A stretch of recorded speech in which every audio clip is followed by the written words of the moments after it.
Bienvenue à tous. Avril 1945. Le Troisième Reich s'effondre. Les forces soviétiques encerclent Berlin, transformant la capitale allemande en un champ de ruines. Les bombardements sont incessants, les rues jonchées de décombres et de cadavres. Pourtant, au fond de son bunker, Adolf Hitler refuse obstinément de fuir. Malgré les appels désespérés de ses généraux et de ses proches, le Führer reste ancré dans une ville condamnée. Pourquoi ce refus de quitter Berlin? Hitler cultivait une vision romantique de la loyauté absolue. Il admirait Frédéric II de Prusse et Napoléon Bonaparte, des chefs qui avaient combattu jusqu'à la dernière heure. Dans son esprit, abandonner Berlin équivalait à trahir son peuple et surtout son idéologie. Un monde sans national-socialisme était impossible. Il voulait apparaître comme un chef courageux, prêt à périr avec son empire. Cette vision était entretenue par la propagande du Troisième Reich qui glorifiait le sacrifice suprême. Hitler ne pouvait concevoir la défaite. Depuis son ascension au pouvoir, il croyait être investi d'une mission historique, restaurer la grandeur de l'Allemagne. La chute de Berlin était pour lui inconcevable. Plutôt que d'accepter la réalité, il préférait s'enfermer dans le déni. Selon plusieurs témoignages de proches comme Joseph Goebbels et Keitel, Hitler se réfugiait dans des stratégies militaires déconnectées de la réalité, ordonnant des contre-attaques illusoires. La fin de la Première Guerre mondiale avait laissé à Hitler une blessure profonde. L'armistice de 1918, qu'il considérait comme une trahison des dirigeants civils, hantait son esprit. Fuir Berlin aurait rappelé cette humiliation. Il ne voulait pas répéter ce qu'il percevait comme une fuite de responsabilité. Cette obsession pour la rédemption personnelle le poussait à combattre jusqu'à la fin. Hitler s'était toujours inspiré de figures historiques prêtes à mourir pour leurs idéaux. Il voyait dans la chute de Berlin une opportunité de devenir un martyr, scellant son destin dans le sang et le sacrifice.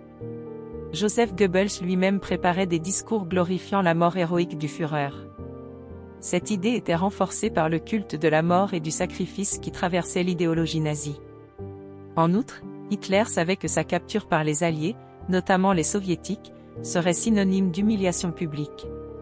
Les rumeurs sur le sort réservé à Mussolini, capturé et exécuté par les résistants italiens en avril 1945, l'effrayaient. Il voulait éviter à tout prix de connaître un destin similaire, son corps ne devait pas être souillé par l'ennemi soviétique. Hitler refusa de finir comme Mussolini, pendu et exhibé publiquement. Il rejetait également l'idée d'errer de village en village, traqué et sans pouvoir. Pragmatique, il considérait le suicide comme le seul moyen de préserver son image et de garder le contrôle sur sa propre fin. Malgré les avertissements insistants de ses généraux, comme Heinrich Himmler et Hermann Göring, qui proposaient des stratégies de repli, Hitler rejetait toute suggestion de fuite. Himmler, soucieux d'assurer la survie du régime, souhaitait qu'Hitler quitte Berlin pour organiser une résistance. Cependant, Albert Speer comprenait et soutenait la décision d'Hitler de rester et de mourir dans la capitale, y voyant un acte de cohérence avec sa propre idéologie. Hitler considérait toute suggestion de fuite comme un acte de trahison. Son isolement dans le bunker de la chancellerie renforçait son entêtement. Seuls quelques fidèles, comme Eva Braun et Joseph Goebbels, partageaient sa résolution de mourir à Berlin. Contrairement aux nombreuses rumeurs qui ont circulé après la guerre, Adolf Hitler ne s'est pas échappé de Berlin. Le 30 avril 1945, il se suicide dans son bunker aux côtés d'Eva Braun, qui avait accepté avec une étrange sérénité de mourir avec lui. Peu après, leurs corps furent brûlés avec de l'essence selon ses instructions. Les Soviétiques ont retrouvé des restes partiels, notamment un fragment de crâne et des fragments dentaires attribués à Hitler. L'analyse des dents en 1945 et leur comparaison avec les dossiers dentaires ont confirmé son identité. De même, un morceau de son crâne fut pris par les Soviétiques. Ces preuves scientifiques ont définitivement écarté les théories complotistes selon lesquelles Hitler aurait survécu.